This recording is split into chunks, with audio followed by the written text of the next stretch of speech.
Well, hello, Comp Ones up in Long Prairie and Riverland down in Austin, Minnesota. I'm greeting you on December 9th, a very unusually warm day, warmest fall since 1997. And as a result of that, I've been talking about the weather all day long. Also, I'm having a little flashback. I'm kind of prone to them. I tried online teaching 9-10 years ago, a decade ago, and I wasn't very good at it. That's the only other time, it's a long time ago, that I tried a YouTube channel.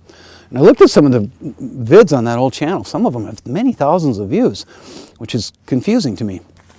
But I remember I shot one video on ice, and I can remember it like it was yesterday. Question I could ask you, I've got to know. The poem, A Story About the Bottle. It's okay. the ice just cracked a little there. We'll edit that part out. Hey, I thought I was going to fall through the ice, but it was just one of those big cracks. And I was younger. I've gotten older, and that's fine. So I've been looking for a punctuational device to gently conclude this strange but wondrous fall. Trying to be your teacher, trying to make this as human as I possibly can with YouTube videos. And I'm going to work harder on that with my Riverland Comp 2 in the spring, which I wish was a live Zoom class, but I do what I'm told. And I've learned a lot this semester with your help, and I know I'm going to see some of you, and I'm going to work on a range of improvements.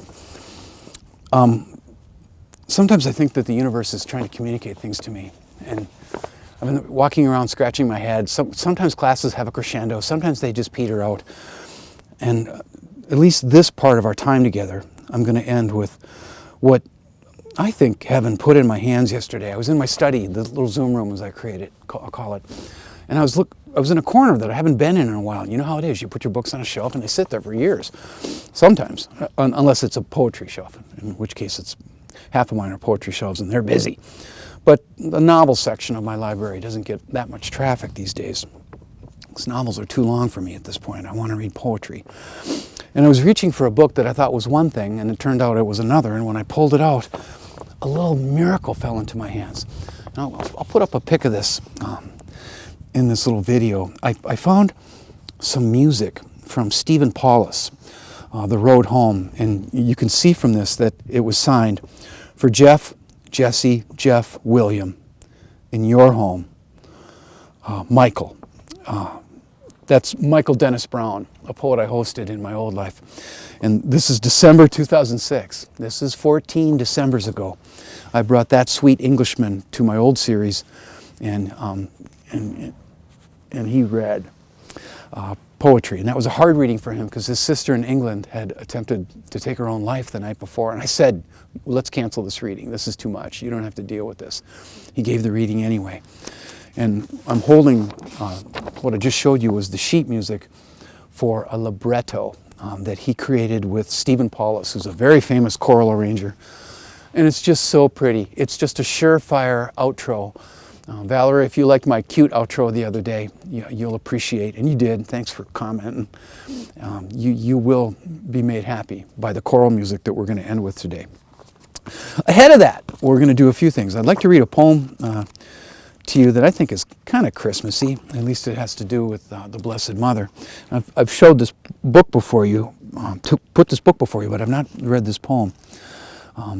Mary Jabist is a friend of mine. I hosted her 3-4 years ago, and you'll remember she created a book called Incarnadine, which is a series of imaginings about the moment when the angel Gabriel visited a girl named Mary, asking her if she'd be interested in a kind of a big project. Some of us believe in that story. For some of us, it's a mythology.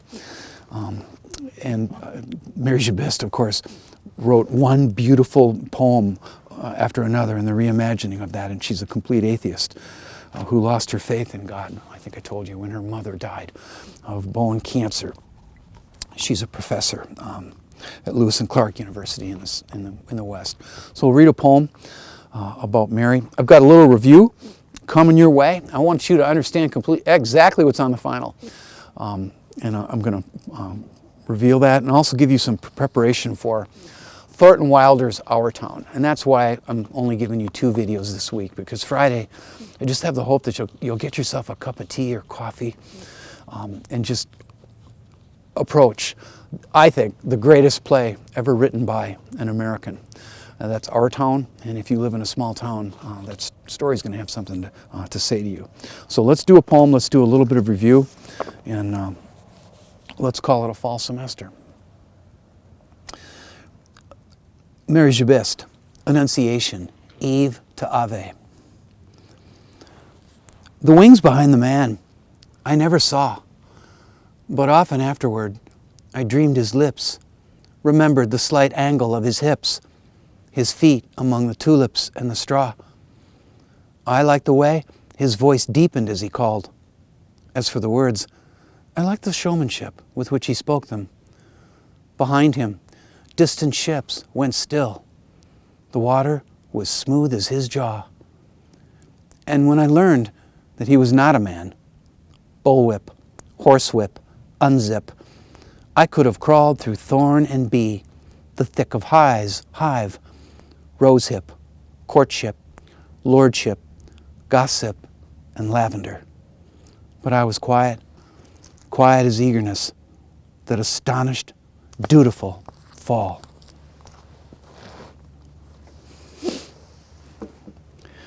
I hope you remember that the real subject of this course was definitely not me, even though I talked a lot because of this setup. It was and kind of isn't rhetoric, and it was and kind of isn't literature, imaginative literature, especially poetry. The real subject of this course was you and your imagination and what you're able to do with it. When we get to the end of every class, I tell my students the truth, that if there is a heaven and I get there, I'm going to ask Michael, St. Peter, Allah, if I happen to be wrong about that, whoever's at whatever the pearly gates look like. And I don't know if this is legal or allowed, but what I want to say is, hey, I want to wait here at the front. Eternity can wait. I'd like to wait here until the very last student that I served on earth falls to sleep and comes to where the light is. I will not enter heaven until the last student I've taught on earth arrives. Maybe that's one of you. Why? Because I want to stand there for a few years and go, told you so. Kind of a prank. There's a number of definitions. Let's do a little rhetorical review, and then I'll tell you what's on the final. I admire a number of definitions about what rhetoric is across the centuries. Kenneth Burke had it right, I think, in the 30s when he said that man is a symbol-using, symbol-misusing animal. And we kind of are, although I don't like to think of myself necessarily in just reduced biological terms. Also in the 30s, I.A. Richards said that rhetoric is the study of misunderstandings. And any discipline that has as its concern the resolution of misunderstandings need not apologize for itself. I like that too. We can skip a few definitions. We don't need George Campbell, and we don't need Quintilian, nor even St. Augustine, who abandoned rhetoric, actually, to become St. Augustine. I can give you a couple more. I love Cicero's definition, that Roman, brutally assassinated a couple days after Caesar, for standing up for Caesar, who said, as a lawyer and an orator, that rhetoric is a good man speaking well, or a good person speaking well, to make it gender inclusive. The definition that I admire, of course, most of all, is Aristotle's definition, which is that rhetoric is the art or faculty of discovering, in any case, the available means of persuasion. Remember that anytime we have any kind of communication going in the world, we've got some kind of voice making some kind of appeal to an audience about some kind of subject. You'll remember that the constituent appeal that swirled around the voice is the ethos, which is comprised of goodness and knowledge and goodwill. And I believe in that, and I know that you do too. And you also know that we live in a world full of liars. And that's why we've got to be careful. And I almost forgot about my own personal definition of rhetoric. Rhetoric is the study of action, acting on the world and making sure that we understand all the ways that the world is acting on us. And that's where we have to watch out for people that aren't telling us the truth. You'll remember that there's an emotional appeal centering on the audience, and that's called pathos. And I barely have to repeat it, but you didn't need any guidance whatsoever on how to make people feel things. We all know how to make people happy or angry, guilty, whatever. We only got so many emotions, and you needed no training with that. Logic is important. That's the constituent appeal that centers on the swirls around the subject. I like swirl better. And it's important. Rationality matters, but I've told you also that I'm not much of a thinker, and I'm kind of sad to find myself living in an era where we're taking rationalism just way too far. We're destroying ourselves with it. And I can save that interrogation for my Intro to Humanities class, a place where I don't think any of you will find yourself in the fall. That class is crowding 30 so far enrollment-wise. Remember, too, that there were, I'm not reducing it, but I am simplifying it a little bit. There were two basic schools in 5th century Athens. The first, headed up by Socrates, didn't need any financial aid to be his student. He didn't charge his students a penny. And he exhorted them to think carefully about the importance of the truth and the importance of telling it. And that's a man who talked himself to death, along with Martin Luther King and Jesus and all the great rhetoricians of history. He could not shut up, and that's why Athens executed him. There's an eagle going over my bog. Outstanding. Sorry, ADHD. Socrates, while he was telling his students, write the truth, tell the truth, speak the truth, we have an awesome responsibility to use language with integrity. Those mean, nasty sophists, who I sometimes overly vilify in spite of their contributions to rhetorical theory, they were telling their students something completely different. Their attitude was, what matters is winning, and do what's necessary. Lie, distort the truth, withhold the truth, flatter, do what is necessary. What matters is psychological oppression, victory, winning the argument. And those guys make me pretty darn nervous.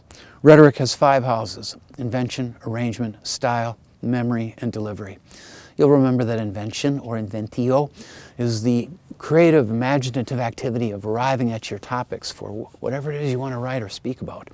You'll remember that topics comes from the Greek word topoi, which means place or locale, which leads us to the idea of the commonplace topics that we write about year after year, century after century. Arrangement is about form, right? Once you arrive at whatever you want to write about, you got to figure out what form you want to give it. Are you going to text? Are you going to email? Are you going to write an essay? How about a declaration of love or war? How about an application to get a job or to get into a school? Arrangement is a question about what. Right? What are you going to write? And style is a delightful thing to study, and that is all about how.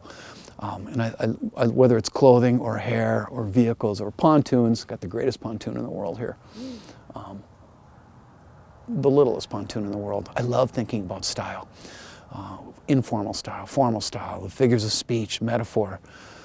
All the delightful ways that we use language, whether we use it adroitly in a complicated way or simply, right? I love plain language too. I love it in all its forms. And my neighbor, Marvin Niehaus, came over today, and I wish I had just filmed that farmer bringing me my mail, which somehow landed in his box. That's a Stearns County farmer, and we stood on my front porch, and I love that man. And his language was not grammatical, but my goodness, was it music to me. I should have picked up my camera, but that would have made him self-conscious. Memory, we don't have to go into that because we just don't. We have phones. We don't need our memories anymore, do we? But it was one of the houses of rhetoric because the ancients had no toleration whatsoever for people who had a lousy memory. In those days, you had to bring it. You had to recall it, all of it, in any given moment. And delivery is the territory of a speech act, and I won't be fussing with that much until it comes time to be spring, and I get to get my commencement speakers ready at Central Lakes College. It's been my job for many years. I'm okay at that. If you're fixing to make a speech in front of 2,000 people, you better rehearse with an English major. And I am that English major most springs, and how I love that off-contract work that I do. And I think that's enough of that. Now here's what your final's going to be. I've got written down here a live event. That won't be true for you. I will post up a final when finals start. And at Riverland, that's Tuesday. You've got finals down there at Tuesday, Wednesday, Thursday. Long Prairie Gray Eagle kids, that's up to Eric Torgerson to decide. And I'm going to post up a final for you, and here's what it'll be. It'll run about, I think it'll take you about 45 minutes. You're on your honor too. 1/4 of that, well, you expect 10 questions on As I Lay Dying, maybe more. Expect 10 questions on what I just talked about for the last 15 minutes, a review of rhetorical theory. Probably 10 questions on Thornton Wilder's Our Town. And then, Valerie, thanks for digging it, there's going to be a cream puff question. There's going to be part 1, probably 30 points, and then part 2, another 30 points. And if you are breathing, you're going to be able to answer that question. I can guarantee it. It made this woman, Olivia, last year so happy that she teared up. I saw tears going down her cheeks. I'm like, are you okay? She looked up and she said, no, I'm crying out of happiness. I love this question. And she was tapping away in the computer lab at Central Lakes College, back when we could go into computer labs at Central Lakes College. So, trust me, just by existing and writing a little bit, maybe a good long paragraph, you'll ace 100% of the exam, and it'll float all the boats. So you'll be fine. The last thing I want to talk to you about this semester, and now I'm getting a little sad because I love you guys, and I've had a lot of fun making these videos, over 50 of them, beginning in August. And let's end on a positive note. The greatest play written by an American is Thornton Wilder's Our Town. There's a couple things I want you to know about it. It'll take you about 90 minutes, and it's 1/4 of your exam, so don't blow it off. Thing 1, it's an extraordinary play. Another thing I want you to know is it was the final project of one of the greatest actors this country has ever produced, and that guy's name was Paul Newman. Paul Newman acts as the stage manager here, which is kind of like a small god, although not quite. He's got superpowers, though. And he's trying to tell you the story of his town, Grover's Corners. And this is an America that once existed, that no longer does. And yet I hold out hope every day that we could get back to this kind of country that we were in the early part of the 20th century. Paul Newman is an old man here. He's acting, he's the director, and he's got cancer. He's only going to live a couple of weeks after he gets this project done, which is astonishing because as performances go, it's really, really something.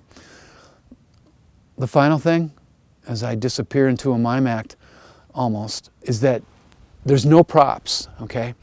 Now, I don't know if you've ever tipped beans as an example, but earlier in this play, you're going to see 2 neighbors get together and tip beans. But the thing is, there's no beans in their hands. It's just thin air. You're going to see a woman, Mrs. Gibbs, putting plates on a table. You're going to hear plates clatter, but you won't see any plates. You're going to see Howie Newsom delivering the paper, and you're going to see the throwing motion of him throwing the paper. You'll hear the paper plop, but there's no paper.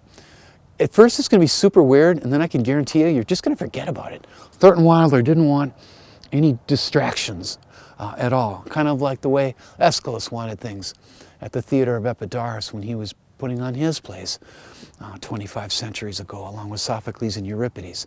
Pretty dead simple. Big stage, nothing but language. And that's kind of what's going on here. A couple of you are further on up the road, but most of you are young. This will sound like a warning, possibly a curse, but don't worry. Curses are illegal in my faith tradition. And it's a simple idea. You're going to live this, okay? You're going to live this play one way or another. You're going to live it, and you'll see that at the end. For example, there's a moment where the stage manager says, we go off 2 by 2. And another moment in the play, he says, all of us, most of us, step into our grave married. And this play gives me that feeling of America. I asked my 9 and I didn't ask my 10 o'clock people, but I asked my 9 o'clock people this morning, their little Zoom squares, how many of you love the United States of America? Every single hand went up, including mine. And there's a place where the stage manager says, the United States of America. And then he says it a second time while making a fist, the United States of America. And one final thought. Our town has been translated into every possible language on earth, including all forms of Mandarin Chinese. In every moment, on earth, at any given moment of the day, our town is being put on somewhere. And I love that idea, that there's a place so great that it's always happening, always going on the earth. If I don't see you this spring, have a great rest of your school year. Everything gets read. Don't worry about that. I know I'm still behind on the journal entries, but I read a bunch yesterday, mainly Brainerd kids. And if you got any questions about anything, call, text, or write me. If I don't see you in the spring, have a great one. And some of you, I hope I'll see. I haven't figured out how to get. Well, some of you have told me in your journals, I'm following you, man. I'm coming with you. And I just hope to see some familiar names and faces. Oh, and I found out from our president at Central Lakes College, the professors that get to make the Christmas card greeting, we totally get to say Merry Christmas. Christmas is alive at Central Lakes College. And so I say to you now, I think I'll sing it. Have yourself a merry little Christmas. Well, oh, yeah, I forgot. Almost forgot. I wrote a song long ago called English Major. I've got a class, mythology, that is so special. They're going to be the first students ever to hear it. You'll be the first students too, because I'm going to post it up for you. Simply called English Major. And I performed it for the faculty a number of years ago, and it was a hit. And it's a song that I wrote a long time ago for Austrians. I'll put that video up for you too. So we can, your fall with me will end with an English major breaking into song, which is what we sometimes do. Merry Christmas, and have a Happy New Year. Stay safe in the pandemic.